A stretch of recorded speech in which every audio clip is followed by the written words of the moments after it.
Good afternoon, friends of the Museum of South Texas History. My name is Francisco Guajardo. I'm the Chief Executive Officer of the museum. And I want to welcome you to our second Museum Plática this month. We had so much fun last week with C. Diaz that we thought, let's do another one. This is Preservation Week, actually. This right now is Preservation Week. And so we thought that we would double down on the idea of preservation and invite yet another person who has actually been steadfast as a preserver of historical documents, artifacts, etc. So we will have a plática today with one Carol Pease. Carol is a retired educator in the Edinburgh School District. She is originally from Oklahoma. We're going to get into some of her stories, and then we will segue into the Pease collection, which is a very, very impressive collection of crate labels. Those labels that went on crates as part of selling produce and citrus and those kinds of things. Well, Carol and her husband spent decades collecting crate labels that represented different brands of agricultural industries in South Texas and even northeastern Mexico. So today's plática will be with Carol. First, a biography of Carol, and then secondly, we will delve into this whole issue of crate labels, which I find to be fascinating, beautiful. It's an aesthetic that's very, very almost like trademarky of South Texas. So I'm looking forward to this plática, and I hope you will look forward to it too. So stay with us, and we'll be back with Museum Pláticas of the Museum of South Texas History.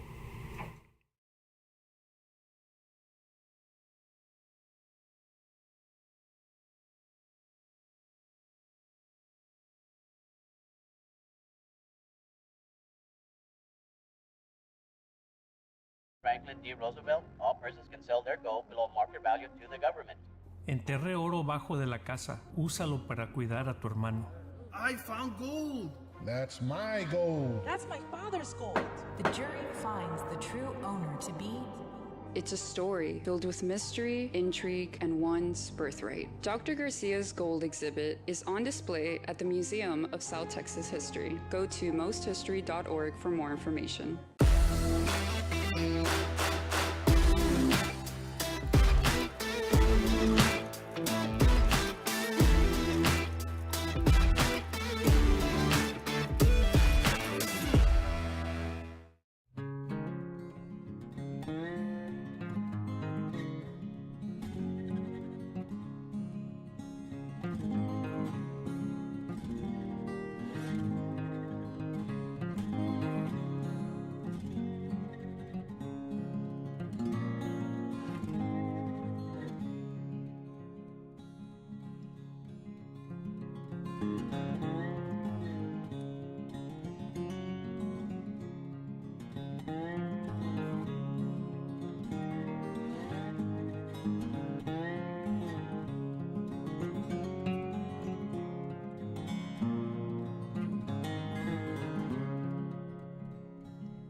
Welcome back to Museum Pláticas, friends of the museum. I have with me Carol Pease. Carol, welcome to the museum. Thank you.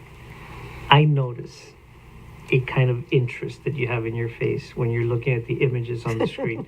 You know, when we went on break, you were looking at things but you were like reacting to them in ways that were very genuine. What were you thinking as you saw those images on the screen? I thought, what a beautiful way to preserve history. And I need to go through the museum again because it's been a long time. Yeah. Do you remember when it was that you last came to the museum? My husband was living, so I think it was in probably about 2000 or so, because he came and he actually brought some of the labels and said, here, I want you to display these in the museum. And he gave them to somebody here. And they said something to the effect, well, we'll see what we can do with them. And so we toured the museum together. And that was the last time that I had been through to the museum. When your husband brought those labels way back when, maybe in the year 2000, would he have brought 4 or 5 of them, or more like 15 to 20?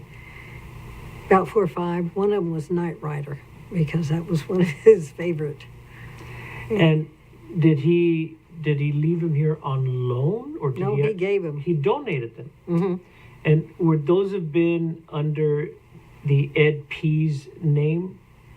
Yes, that's how come they had my number, and how come they called me a year ago to make a. That's what happened in 2013. Somebody from the museum called and said your husband had a collection and was interested in donating some more labels. May I speak to him? And I said, I'm sorry, he's passed away. How may I help you? And she said, never mind, goodbye, and hung up. I guess she was so shook that he had passed away and didn't know that he had died. And so it sat till last summer when Kelly called and said, and I still have my house phone. And so she called on the landline and left a message that she found this note from the person that retired and wanted to talk to me about the labels. That's how it happened. And that's how I said, okay, I am now ready. I can donate it. Wow. I could not have donated it first because it's like giving a piece of him away and now I'm ready to share him, I guess. The difference is. What year did it pass? 2009. Okay. So let's talk about it in a little while. Okay. Let's talk about you first. Okay. So tell the world who you are. What was your name at birth? What name did your mother or your father or somebody give you? Okay, my name at birth was Carol Jean York. York? Uh-huh. Like the state of New York, York. I lived in Bartlesville, Oklahoma until I was 18. Then I went to school for 2 years in Winfield, Kansas. And then I transferred to Tahlequah, Oklahoma and graduated from Northeastern State University in 1969. I didn't tell you this. Then I came to the Valley for a year, moved back to Oklahoma, sold insurance for a year, didn't like that, decided I'd call and come back and see if I could. I taught in Missouri for 2 years, and then I came back here in 72. And in 72, I met my husband. We were both living in the same apartment building, and I lived on one side. We met at the swimming pool, actually. How about that? Yeah. Yeah. And so we started dating, and 3 years later, we got married. So... When you were growing up in Oklahoma, how prominent was the oil and gas industry? Very prominent.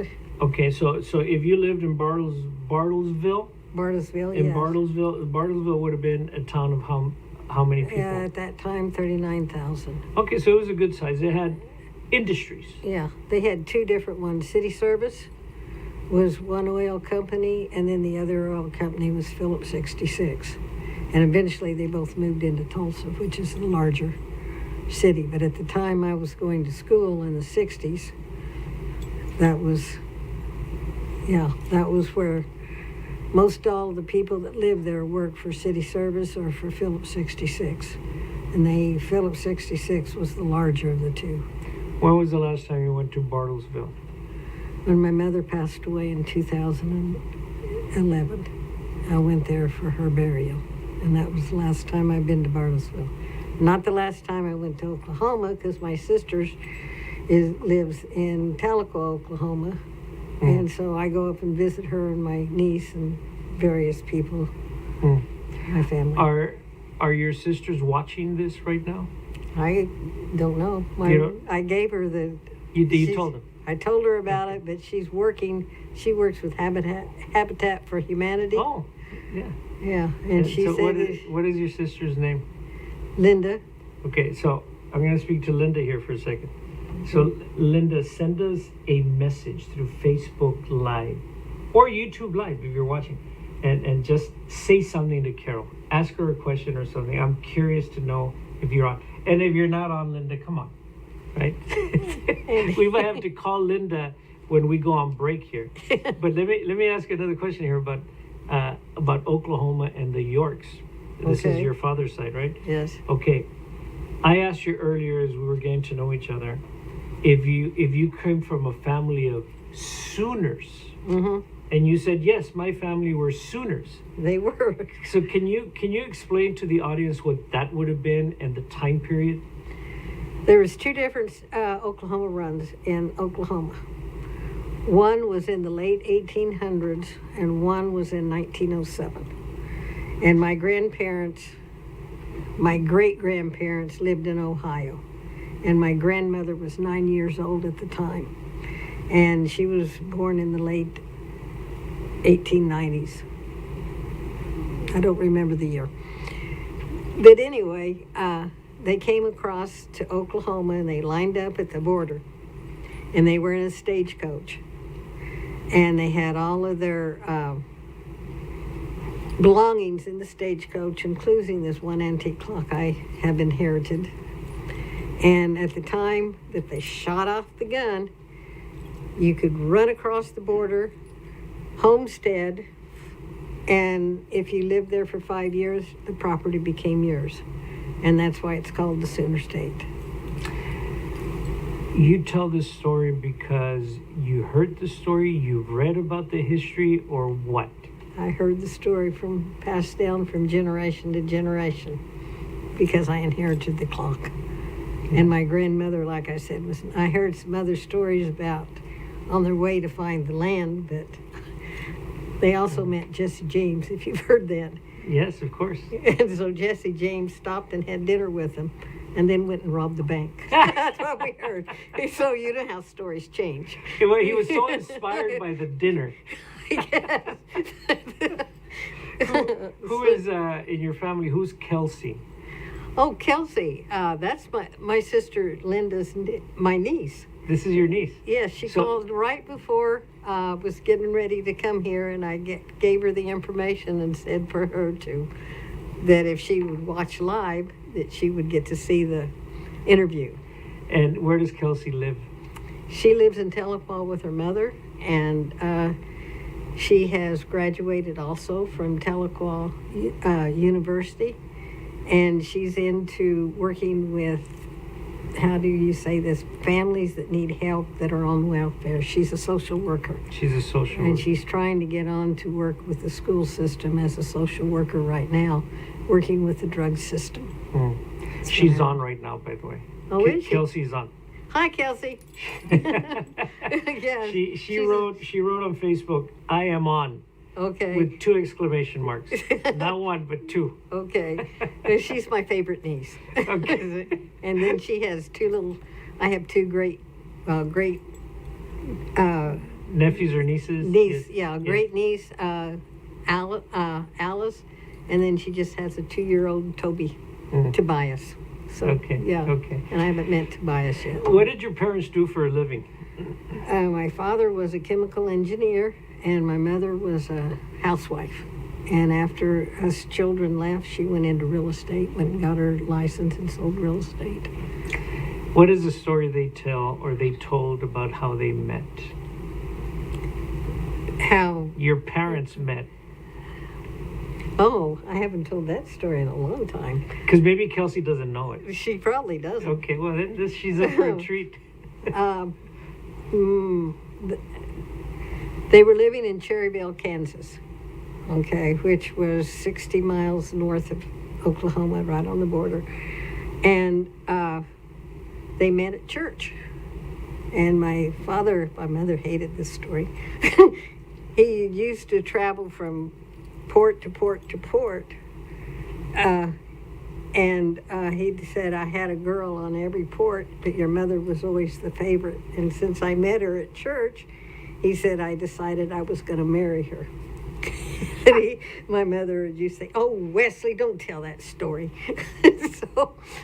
So that's how they met. They met at church, and they got married in 1937. And in 42, he was in World War II. He went in, since he had a job as a chemical engineer, he went in as an officer, went in training, and my mother followed him for the first year while he was in training until he went overseas, and he fought in the Philippines against the Japanese. Well, Yeah. was Wesley a good Methodist? Oh yes, my grandfather was a Methodist minister. So, yes, and he raised us very strictly. Mm-hmm. And sometimes my niece wished she didn't live in the Bible Belt, and that's all I'll say about that. So, anyway, yes. Well, but you would have grown up in the Bible Belt. Yeah, but Because for somebody from South Texas, and most of our audience is a South Texas audience, mm-hmm. that's a whole distinct kind of cultural reality that may have some overlap with Bible Belt culture and values. But explain what it means to live in the Bible Belt, in that kind of swath of America. What does that mean?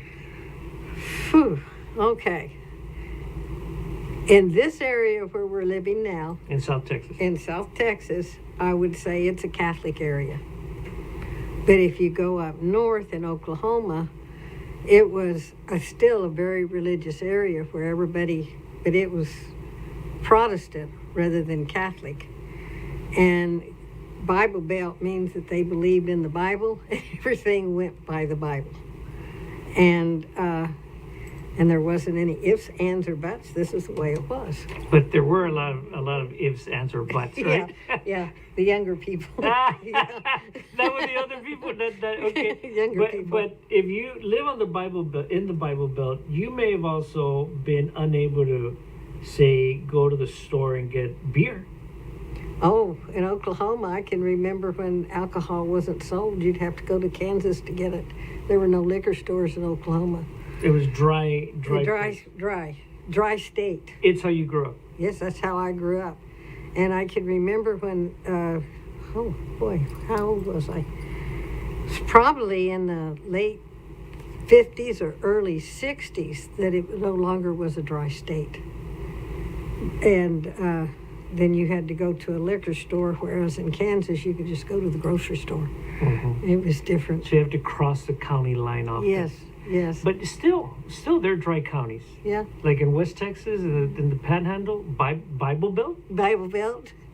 Yeah. Wow. Oh yeah. So what is it about Carol York growing up and then coming of age and then becoming a professional with a Bible Belt kind of upbringing?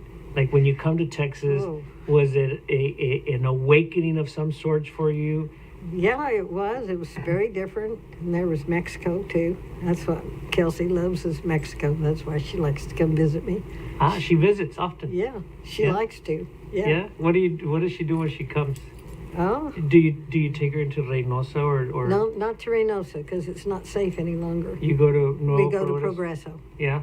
Yeah, we'll take her over there, go shopping. She likes to go to the island. We'll take her You know, to the in Progreso, island. you can get a margarita on the street.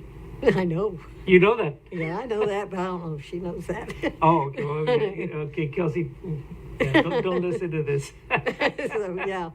But Yeah. this is so much different for you, though. Oh, yeah, When you so came much in different. the late 60s, early 70s. Yeah, and I kind of fell away from the church for a while. Oh. Because I was Methodist and I married Ed, who is Catholic, very much Catholic. And he grew up in Pennsylvania. And his parents, he went to Catholic school from, I think, 7th grade up till 12th grade. So he had the background, and he knew he was right and I was wrong. And so we had a lot of discussions. Yeah. There's certain characteristics of Catholics Yep. that we're not going to get into. This is not the program for that. No, it's not. But another program perhaps. But for you, Carol, growing up in Oklahoma, you would have gone to high school with, I don't know, maybe you had 300-400 kids in your graduating class, high school graduating class? It was something like that, yes. Something like that. Yeah. And so what was the school makeup like? Like, did you have Native American kids? Did you have Cherokees at your school? Yeah, we had a lot of Indians because we were from, and we also had a lot of, how do I say this? I want to say it politically. We had a lot of black students because at the time I went to high school in the 60s, we had railroad tracks that separated one side of town from the other. And all of the black people lived on one side and all the white people lived on the other. And that's kind of started changing in the late 60s. And so at high school, all of them came into one high school from all over. And we had 2 junior highs, and one was on this side and one was on that side. And so we had a lot of Indians. Matter of fact, my band teacher, I used to be in the band when I was in high school. What instrument did you play? Clarinet. I used to be pretty good, but I haven't done it in years. And Were most of the native kids Cherokee? Yes, because it's Tahlequah, which is an hour and a half, is home of the Cherokee Nations. And if you know your Indian history, you know the Trail of Tears was the Cherokees that came from Georgia across. Right. Yeah, and so we had a lot of Indians, and yeah. And I didn't think anything about it because that's just the way it was. When you then graduated high school, you said you went to Kansas. Is this true? You went to college in Kansas at first? Yeah, I went to Winfield, Kansas for 2 years. And what was school was in Winfield? Southwestern College. It was a Methodist school. Ah. My father wanted me to go there. Yeah. And so I went there for 2 years, and then I transferred into Tahlequah and lived with my older sister while I finished the last 2 years. But this is not Kelsey's mom? No, this is my older. She's no longer living. Her name was Ruth Ann York Donaldson. So, yes. So wasn't Sam Donaldson from Oklahoma? Remember Sam Donaldson, that ABC reporter? I don't know. I think he was. Yeah, he was a very prominent journalist from Oklahoma. Okay. Anyway. So you graduate high school. You go to Kansas. Then you go to school in Oklahoma, and you presumably you studied to become a teacher. Yeah. Yeah. So you went through. Was there a college of education, or was it? Yes, it was a teachers' college at the time I went there. A teachers' college. Was it predominantly girls at the college? It was mixed. It was mixed. Yeah. And I started out studying. I was going to be a CPA. And I had never played sports because I was in the band in high school. And I just loved playing sports. And so that's how I got started. And I switched my degree from bookkeeping into physical education. Into physical education. How about that? Yeah. And then you had never heard of Edinburgh, Texas. Nope. And you heard of Edinburgh how? Because once you graduate, they put all the different colleges that need teachers. Not colleges, they put all the different school systems, and Edinburgh had an opening, so I came down and I applied and they hired me, and so that's... Who hired you exactly? Do you remember names of people? I can remember the first principal was Glass. But I Glass? His name was Mr. Glass. Okay. And so you came in 69, you said? Yeah, and I taught at Sam Houston, which is no longer there. Right. And then I went back after a year because I was homesick. And then I sold insurance, didn't like that. And so I got hired in Missouri, at Stoutland, Missouri, and I taught grades 1 through 12. There was 200 students in grades 1 through 12. I've had quite a background, huh? Mm-hmm. And so I met two young girls that were teachers there, and I said, I really liked it. I don't really know why I left. So they decided they wanted to come down here, so the three of us applied, came down over spring break, got hired, and started here then the next year. And so I've been here ever since. Who were those girls? Sharon and Cheryl. Cheryl Asbill and Sharon, I can't even remember Sharon's last name now. But they were not sisters. No, they were just teachers. Did they stay here? No, But you did. but I did. But you did because you met this boy. Yeah, I met Ed Pease Yeah. at the swimming pool. So Wow. And so where was it that you lived in this apartment complex that had a swimming pool? I lived at Nolana Apartments that is right now. At the Nolana Apartments is right behind Barnes and Noble. And In there's- McAllen. In McAllen, and they're still there. And Yeah. that's where I lived, and I commuted to. Yeah, all three of us lived there. Hmm. We got a 3-bedroom Yeah. apartment. And so was were the Nolana apartments very close to the country at the time? They were orange fields where Barnes and Noble is right now. Yeah, it was all orange trees. So what was the path, the route to get to the school where you taught? Let's say you didn't teach at Sam Houston after when you came back, No, I taught at North Middle School, which was right North next to Junior Sam High. Houston. Yes, Right next to it. Okay, so you would wake up at 6 a.m. or whatever, right? yeah, To come to be a PE coach yeah. at North Junior High in And we Edinburgh, all Texas. three worked at the same school, so we carpooled Yeah. every day. So you carpool. Who drove? We took turns. Who owned the car? We all had our own cars. What kind of car did you have? I had a Studebaker. Have you ever heard of a Studebaker? Yeah. Those are old cars. Yeah, I had a Studebaker then. When you drove down from Oklahoma and Kansas, did you come like together? Oh, that's a difference. No. No?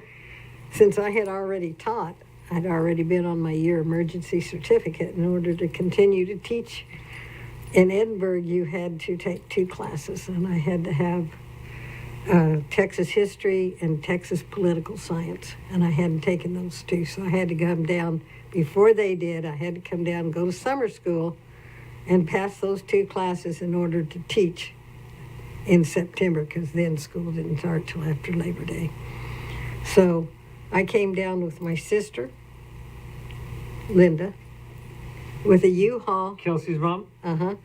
with a U-Haul on the back and a tent. And we stayed at KOA till I found the apartment. Where's the KOA? Where was It it? used to be off of Right 281. There used to be a KOA over there. I remember there was a KOA Well, that's where we north of stayed. Edinburgh. And it had a swimming pool so we could cool off. I mean, it was pretty hot down here. And it took me about a month to find an apartment. And then we moved in there, and we had boxes and lawn chairs for furniture till we were able to buy furniture. So did your sister stay with you? Yeah, she stayed with me a month, and then she went back home. Okay. She was 17 at the time. Wow. Yeah. How Young- about that? And you young, were 23, 24. Yeah, because there were 7 years difference Your in little our sister age. came with you. Yeah, What a trooper. yeah. And then you had to take her back. No, she found a ride back. She got on the bus, maybe. Yeah. Wow. Actually, she found somebody that was going back that she caught a ride back with. Probably wouldn't be safe now, but it worked then. Wow. Yeah, she'll have to tell Kelsey that story. I don't know if Kelsey knows all of this. She may not know it, but No. I think she knows the story when you got the flu. With the flu, Yes. What's the story when you got the flu? when I was in Stoutland, Missouri, I don't know. This is Kelsey's asking. She said, tell about the time you got the flu. okay, I was in Stoutland, Missouri. That was the first time I'd ever been sick. and remember, I was teaching grades 1 through 12, and Cheryl and I were roommates at the time. And we were living in a trailer, 2 bedrooms. We each had our bedroom, and we walked right across to the school because the school was right there. And I had said, we only had 5 days off for sick leave. And I said, that's fine, I never get sick. I don't ever say that anymore. But at the time, I said I never get sick. And Cheryl and I were young, and we would go play basketballs with the girls. Because I coached basketball, I coached softball, I taught track. I didn't do tennis because they didn't have tennis courts. And this was basketball season, so we went and we played a really hard game of basketball. And I started feeling sick, and so did Cheryl, and, hot sweat. We came home, went to bed. The next day we woke up and we had the flu. We could not get out of bed. We had to go, one of us, I said, I'll call you, stay in bed. The next day I said, it's your turn to get out of bed. And for 5 days we couldn't do anything, couldn't get up to do anything. So the nurse across the street came to check on us because we'd missed 5 days of school. And they wanted to make sure, I guess, that we were, And so she walked in and saw how I could barely get up to walk to the door. Couldn't get to the doctor or anything. And so she gave us each a shot of penicillin. And when she did that, I passed out. It scared the nurse to death. She said, when I finally came to, I don't know why I passed out, but I did. She said, are you allergic to anything? And I said, I don't think so. She was afraid she was going to get in trouble for giving me a shot without knowing my history in the background. And so, Wow. yeah. You may have been dehydrated or something It else. was just, Wow. It was just that we were so sick. I'd never been that sick. Everything was like this. But after I got that shot, we started getting better. She gave Cheryl one too. So that summer when you came and you took a couple classes at Pan American University? Mhm. Yeah? Okay. Political science and Texas history. Yeah, so you passed those classes, then Yeah. you got a job. So what were the conditions around the hiring, you being hired and with the other 2 girls? I was told that they need a PE teacher and that at North Middle School, and if I would coach tennis, they'd give me the job. And I said, I will learn to play tennis. So I did. So I got hired. And many years later, I figured out the reason why they hired me and Cheryl and Sharon was because they had to meet a quota of so many. They had 80%. They didn't have enough percentage of Anglo teachers. But I didn't realize that later till somebody told me. Well, the only reason you were hired was probably for that reason. And I said, well, I'm glad they needed them because I'm still here. You had a good run in the Edinburgh schools. Yeah. How long did you teach? I taught for 30, actually, I taught 34 years total because I was 2 years in Missouri, but 32 years in the Edinburgh school system. How was Edinburgh for you? I loved it. I loved teaching. You saw the growth of a community and you saw the growth of a school system I sure did. between the very early 70s and the time you retired in 2004. Describe that. Okay, I taught at North Middle School, and I taught PE, and I also taught health, because we had to teach a semester of health. And I think in 77, the school system changed, and I moved to where the old high school, which is now South Middle School. And it was was called Edinburgh Junior High. And then the new high school moved over to where it is. And that was not a fun time to teach. It was very challenging, and having everybody in there in the system was, they couldn't control the ninth graders. Basically, there were gangs that were starting to develop, and they would throw rocks over the tennis court while I was teaching. This is, one time I had somebody come and observe my class, and I had two young men that were gang, but I didn't know that they were part of a gang. And they said, "Do you have any trouble with those two boys?" And I said, "No." And they said, "Okay." And then later on, they told me that they were rival gang members and that they would separate them and put them in a different class because I was lucky that there hadn't been any problem with them. But, and one of them pushed off the principal off of the, I mean, it was not a good time.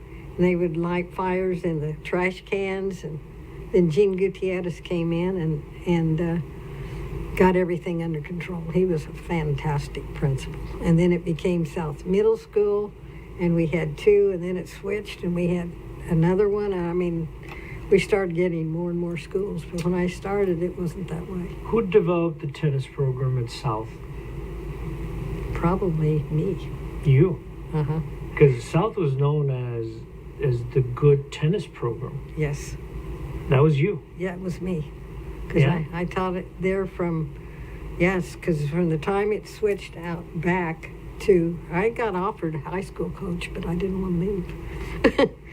Yeah, I was the one that developed it, and I was the one that Yeah. So what was it about you that would have like translated to success in terms of building a program and to having a number of championships? I'm guessing because it's still there on the tennis courts. Okay.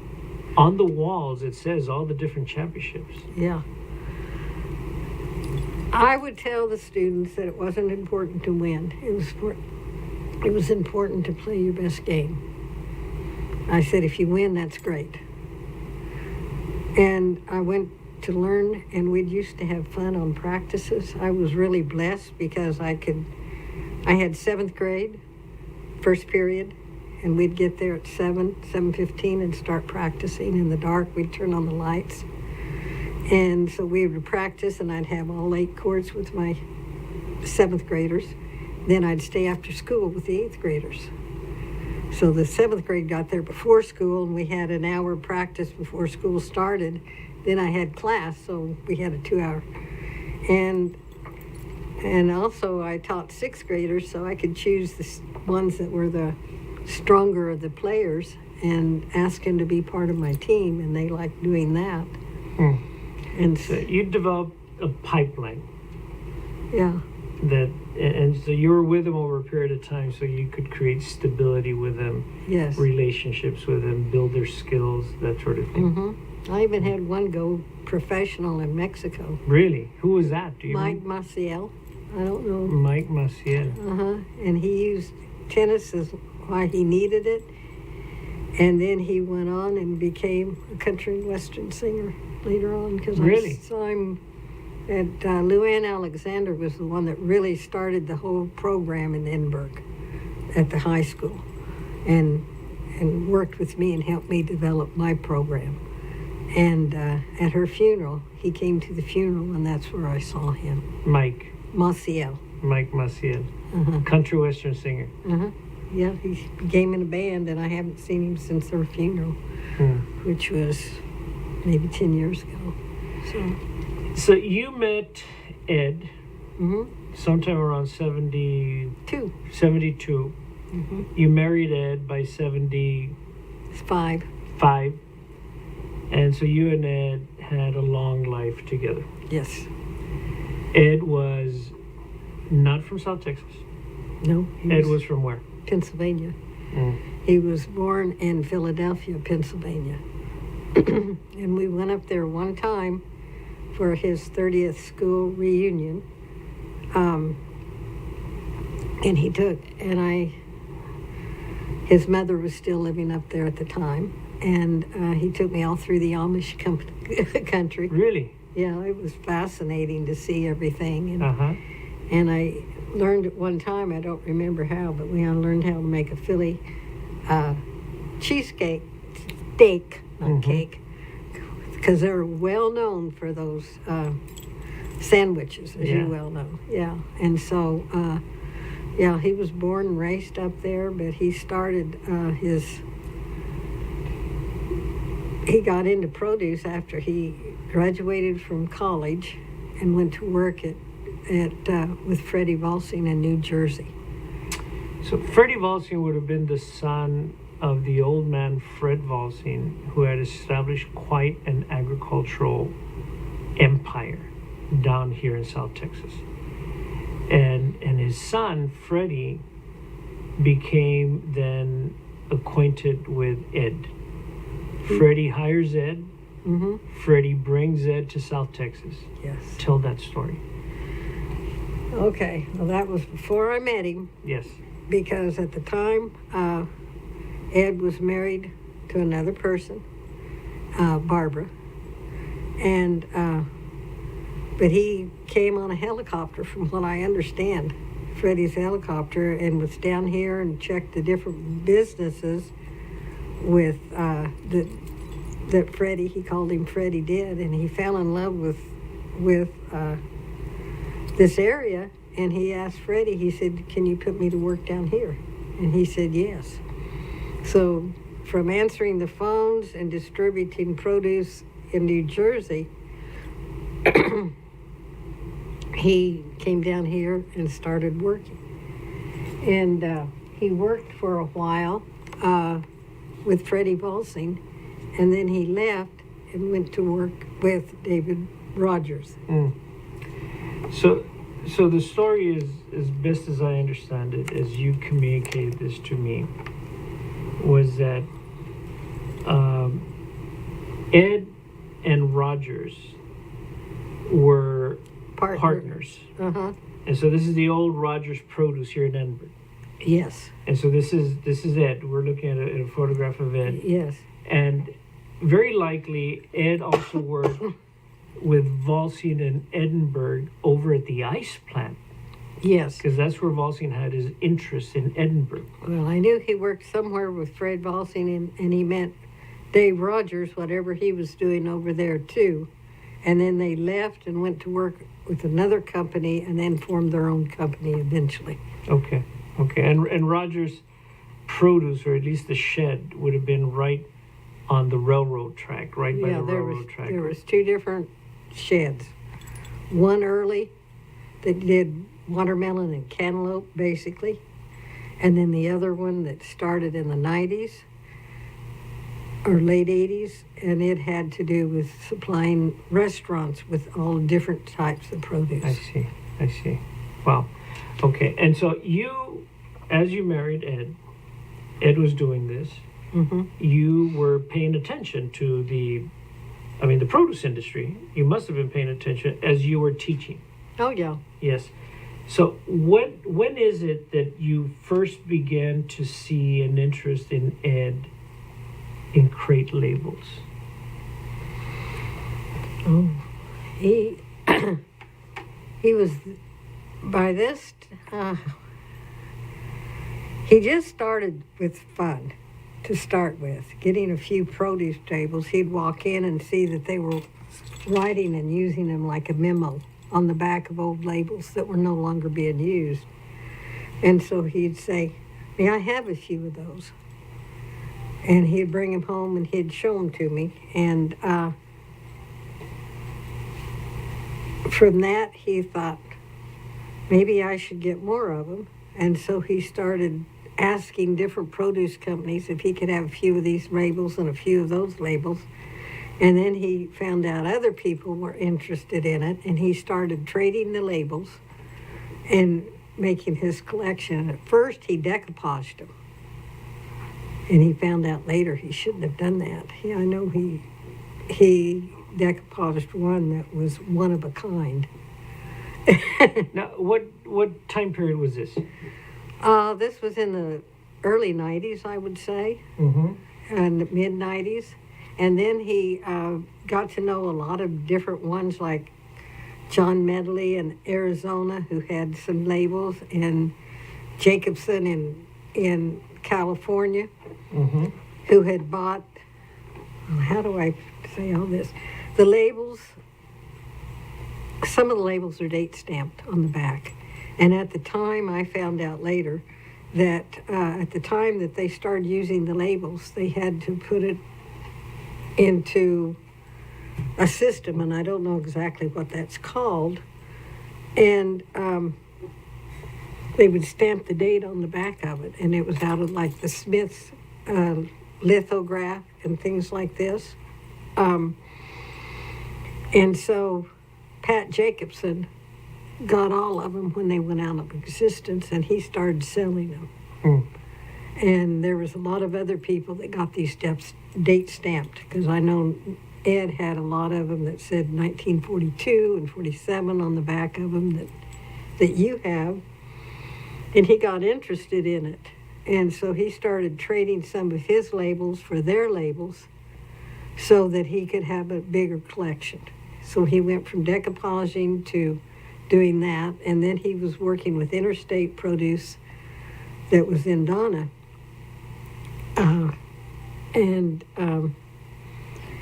The owner, what's his name? I can't think. Anyway, the owner owned a shed in La Feria and had a whole bunch of the labels that he was going to throw away. And he said, no, don't throw them away. Give them to me. And so from this, he decided that he would start going around to the old produce sheds. And they had boxes and boxes and boxes of them. And we put them in the car and bring them home and store them in the garage. And he would use those to get his collection larger. Wow. So let's do this, Carol. Let's take a little break. Okay. And when we come back, we'll show some of the labels. Okay. And we'll talk about some of these and not only meaning, but also the artistry of them and how it is that they represent a certain period in history. Okay. So when we come back, so stay with us. We'll be back in a minute. We're going to talk about the crate labels, and we're going to actually observe them and try to make sense of them. So Kelsey, stay with us, and other folks also stay with us. We'll be back in a minute.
It's easy to find it when you know where to look.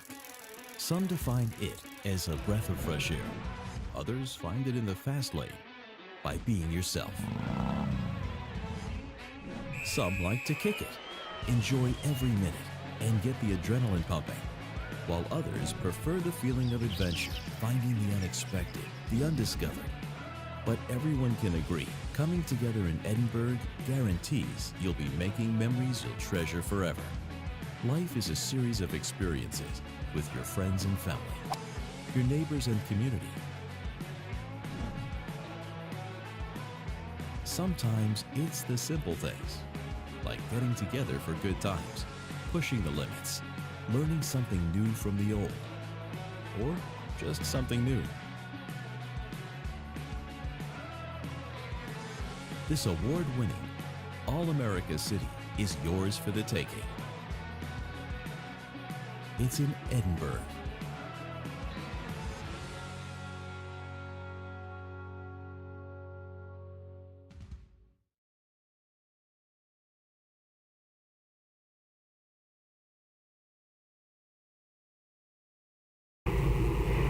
Okay, welcome back, friends of the museum. And we noticed that your sister's on. Yes, that's what I just heard. Say that hello she's to your on. sister. Hi, Linda.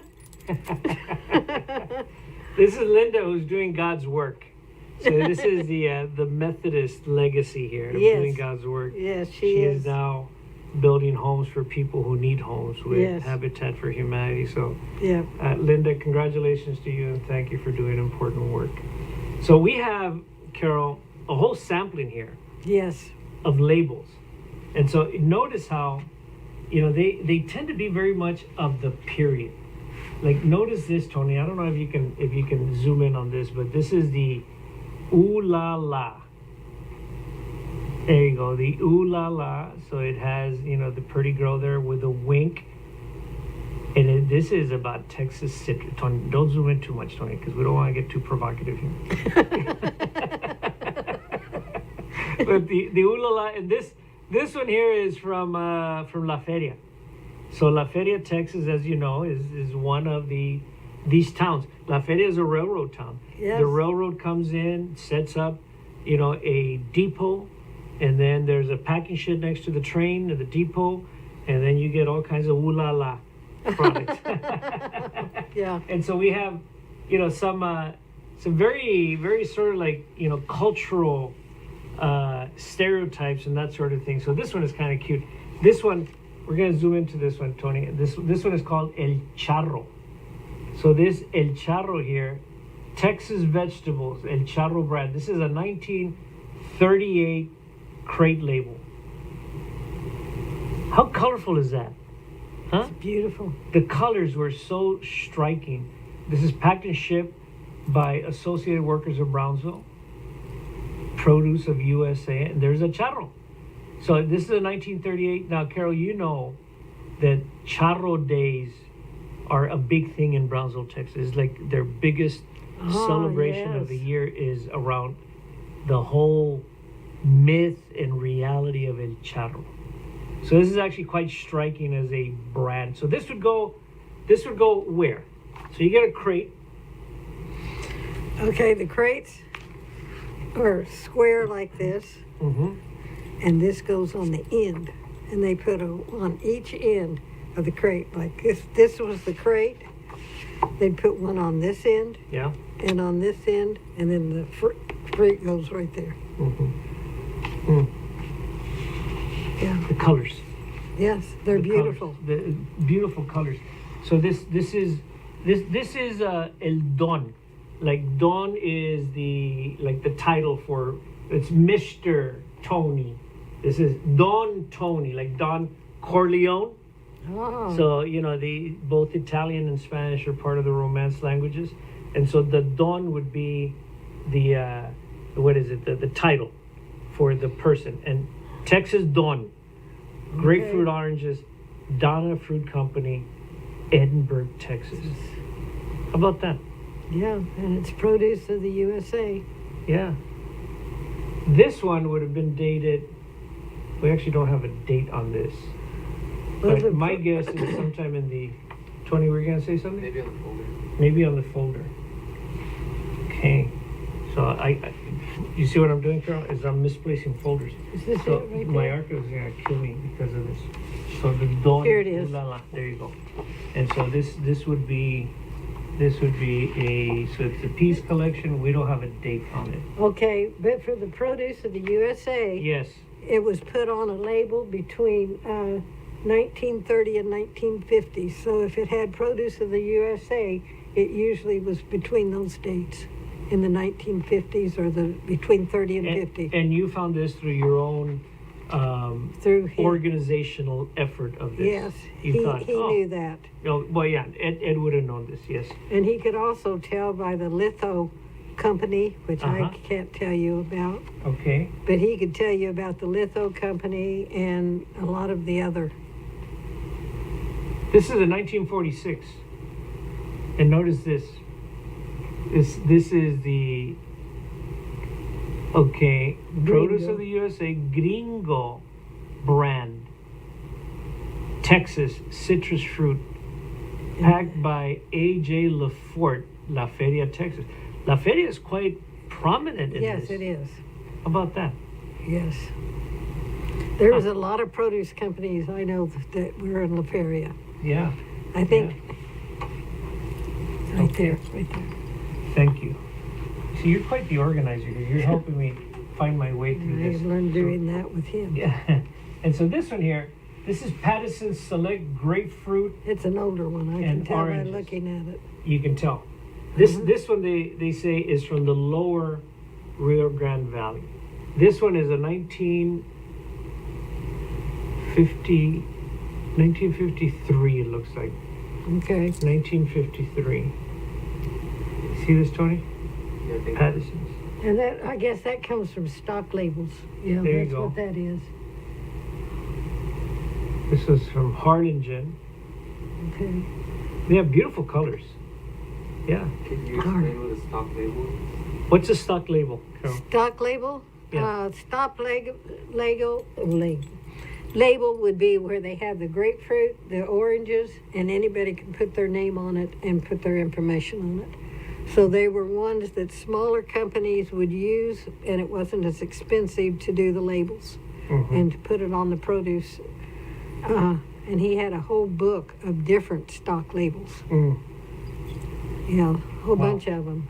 Wow. My favorite was Liberty. Liberty was your favorite. Yes. How about this La Chinita, they call it.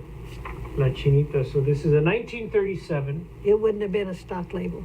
This was not a stock label. 1937, packed and shipped by Associated Growers of Brownsville, Texas. Yeah. You know, in the Mexican culture, there's this fascination with La Chinita. Even in folk dancing, there's the China Poblana. It's a very particular region in Mexico. And there's a particular style of dance and costume. And right there, Right there, that's the shows style it right all. there. Wow. How about those shoes? Oh, wow. You like those shoes? Are you Yeah. much into fashion, Carol? Yeah, I used to be. Yeah? I used to go dancing in shoes like that. Is that right? Not- What kind of dancing did you do? Disco. Ah, was Ed much of a dancer? Oh, we love to go dancing. Really? Yes. Good. Okay, so this one goes up here. Yeah. I think we have a good sense Yeah. for the kind of artistry and the kind of messaging. Let me see if I can just. Okay, we're gonna find this. Okay, this one is a repeat, and I think this one may be a repeat as well. Oh, this one is a text short. So I think this is partly. This is 1947. And it's date stamped, Partly, yes, it's a tribute to the geography of the place. which So- which means, go ahead, Yes. with the date stamp on it, that means that it was in the file that everybody had to put it in California or wherever. Yes. And because he got a lot of them that were date stamped. He liked those because they were. Yeah, no, it's I think they are quite spectacular. This will be the last one that we show you. The Texas Doe. So this is a 1943. This is right smack in the middle of the war. And notice the colors. There you go. See, Carol, I could have been a hand model. You see that? Yes, you But could. we're not going to talk about that. Yeah. Okay. Wow. So, Carol, what is the number of? Okay, I gotta find the number of labels that you would have donated to the museum. I thought I donated 1,250, but I was told it was 1,300 plus. Yeah. I had miscounted, or maybe I didn't have them all labeled, because we spent many years.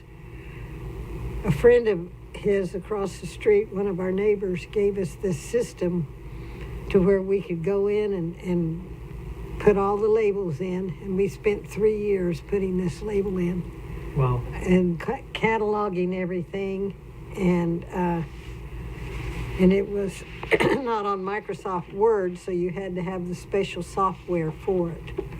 So, yes. So, you know, what we're doing is we're developing an exhibit Yes. out of the crate labels. And so before we started this program, you had an opportunity to review some of the text that we've developed, Yes.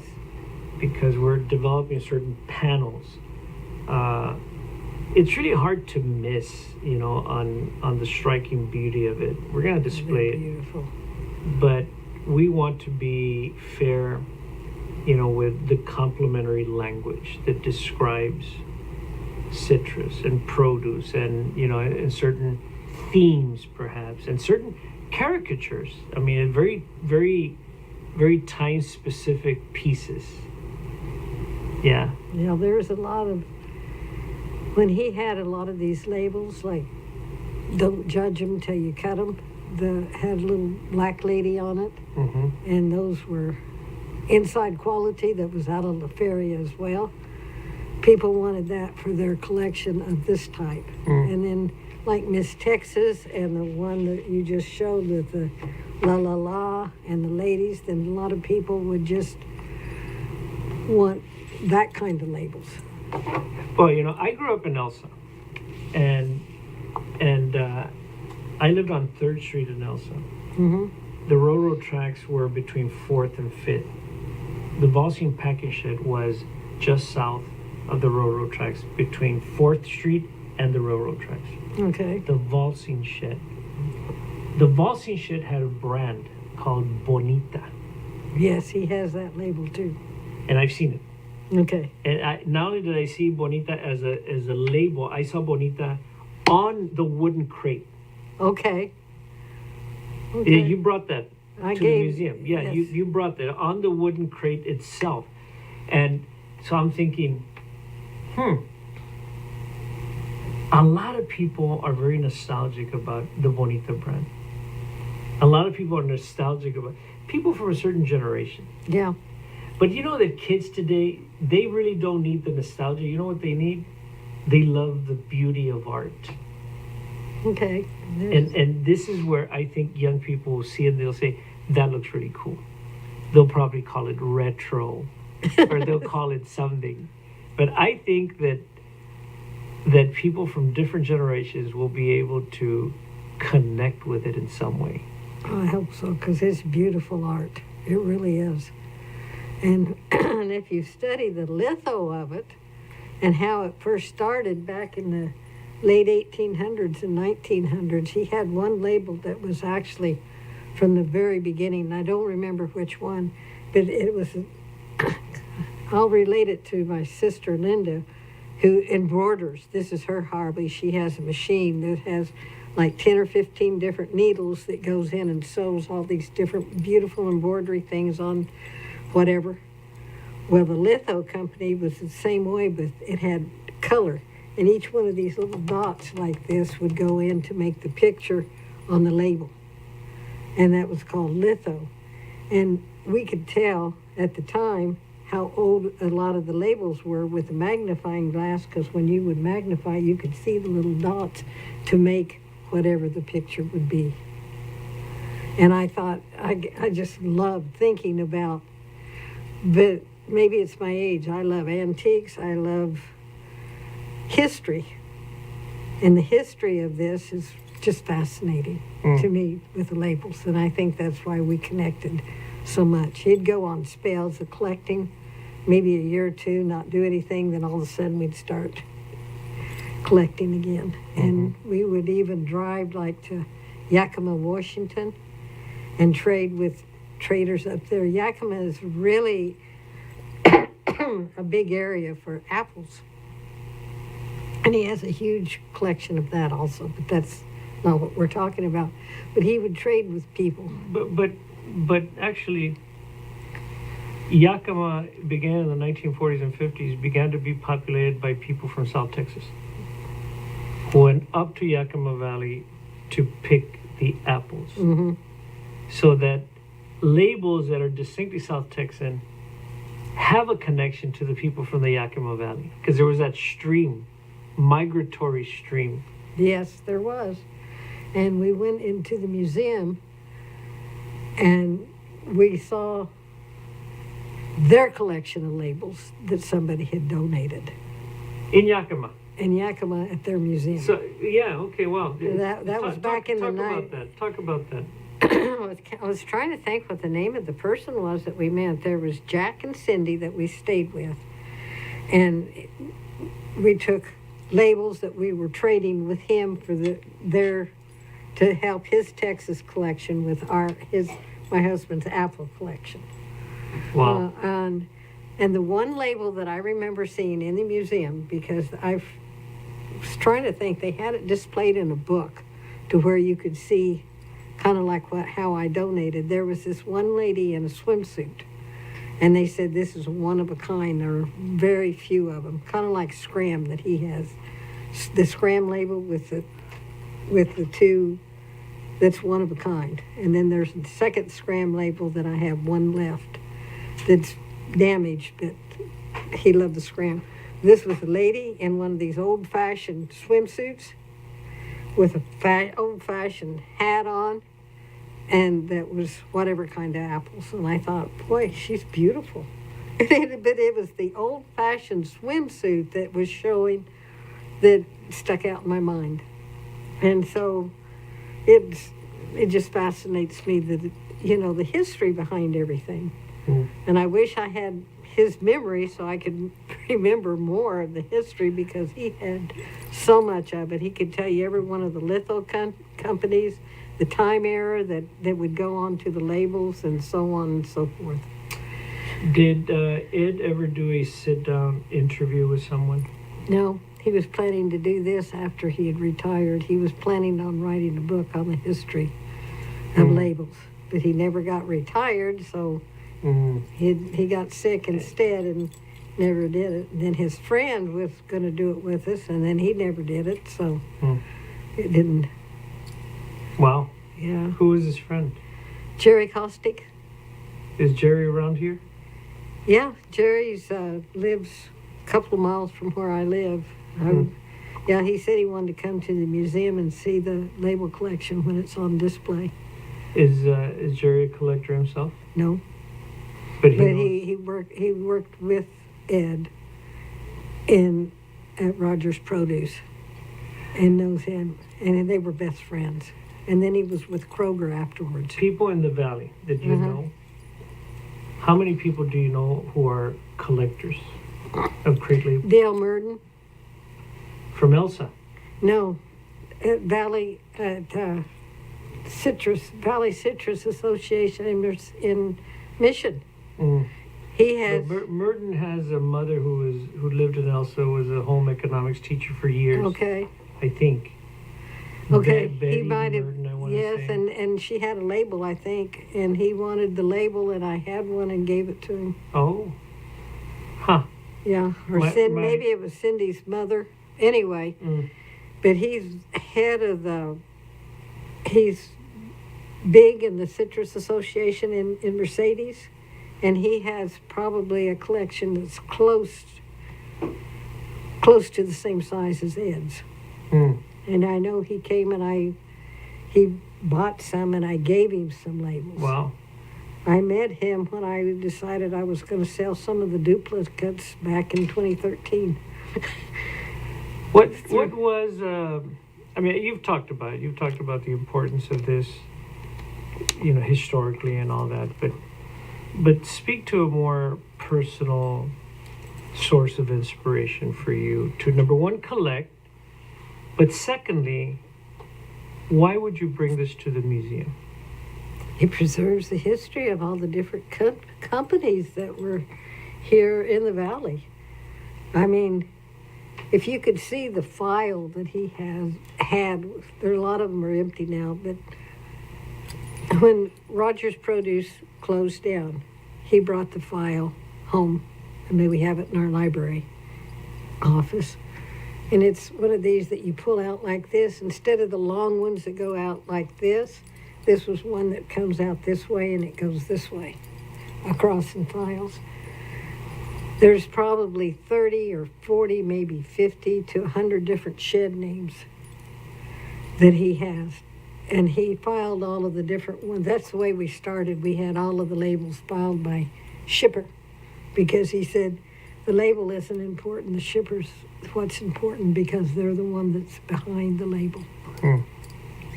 Did you also say shed or not? Shipper. Shipper. Not shed. Not per shed. No, shipper. Yeah, shipper. Yes. Okay. Yes, shipper. Just like, let's see what this says. Yeah, Okay, shipped by Associated, like this one here, Associated Growers of Brownsville. That's the shipper. Okay. Yeah. So he'd have all the different labels for that one, and then he'd have all the different labels, and that's the way we cataloged them, because he said, I want to see how many different labels this shipper has. Like the old shed that's on in Far, that's on the main street of Far, citrus fruit. There were so many labels that he has from there. Is that the one where the Valley Food Bank is today? Yes. Yep. We went there and got a bunch of the old labels. Wow. And they were dusty. Oh, they I were bet. dusty in the car, and put them in the boxes. And I had them for a long, we'd put them in the trunk and then bring them home and go get another load. They said, well, we were just going to throw them away. And he said, no, don't do that. Well, Carol, we're going to do our level best to be fair to this and honor and, respect it and recognize it as best as we can. We want the community to see it. I do too. And we want the community to have conversations about it. Because it's amazing. I was presenting this to our board of trustees. And when I told them that we had just received the Pease collection, I showed them some images as part of this monthly report that I give to the board. And I happened to show one label that said Adderhold Farms in Edinburgh. And there was one trustee who raised his hand and said that he had bought a piece of property from Tom Adderhold. And he was reminded of old man Tom by looking at the label. Wow. And so that sparked a whole conversation. I'm sure it did. Yeah. Yeah. So I think that there's so much excitement that is embedded within this. Not only in the beauty of the art and the history, but also how people consume it, how people remember, how people then begin to think about stories of this and that. I know that Ed had several friends that said, oh, now that you're collecting labels, do you have this label? This was in my family. And he said, I'll check. And if he did, he would give it to him if he had a duplicate. Not the only one, but any duplicates. Because remember, the duplicates is how he traded to get new ones. Yeah. Well, Carol, thank you so much for doing this. Thank you for having me. Yeah. I've enjoyed it. We like Kelly would not have made the call had she not seen this out there. And so in some ways this is about your generosity, is about Ed's steadfastness with collecting, as much as it is from an archivist just making the call. Yeah, it was. Because it really takes all of these things. And she, like she said, she found a note from the person that retired that had his name and said label collection, call. And it was 2013 that it was, the note was on her. How about that? Yeah. And the timing was perfect. We were really excited to get this, and I'm excited every too. year we have a big fundraising event. We call it Fandango. And this year, the theme is going to be inspired by the crate labels. Really? So it's something like, well, what is it, Pam? The title of the Homegrown in the RGV. Homegrown in the RGV. Oh, wow. And so it was inspired by the labels. So Wow. that's the theme. Last year we had the theme of like astronauts and rocket ships. Okay. This year we're going to have a theme of homegrown in the RGV. Wow. How about that? And when are you going to? This is the first Saturday in October. You know what? I'm gonna invite you to that. I want to come. I'm gonna call you and I'm gonna say, Carol, I got a seat for you at Fandango. Okay. That'll be fun. It'll be very fun. Yeah. Yeah. Yes. And you can dress like Miss Citrus 19 something. I used to do stuff like that. That was many years ago. Okay. Well, Carol, thank you so much. Well, thank you On for behalf having me. of everybody, for the museum, at the museum, we are very grateful for this because, to really have a good museum that has, a kind of a good depth of collections and that sort of thing, it takes people from the community who preserve and hold on Yeah. to things for a while. Yeah. It really takes those folks. Yeah, So because thank you for that. some of them are, believe it or not, 100 years old. Yeah. Very few of them.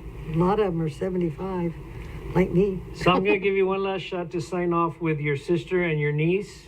Okay. It's good seeing you, Kelsey. Good seeing you, Linda, even though I didn't. But I'll talk to you later at home. We talk every Wednesday, my sister and that's I good. do anyway. That's a and good Kelsey practice. calls me when she's in the car. So Yeah. All right. Well, so that is the second Museum Plática for April 2024. I don't know about you, but I thoroughly enjoyed my Plática with Carol. enjoyed it Carol, you are also. delightful. And thank you for everything you've done, not only with this, but also for, being a committed teacher as well. Because, teaching is not easy work. no, it's harder now than it was. when I was- Yeah, that's right. That's right. So, and thank you all for joining us for this Museum Plática, and we will see you again next month. So long, everybody.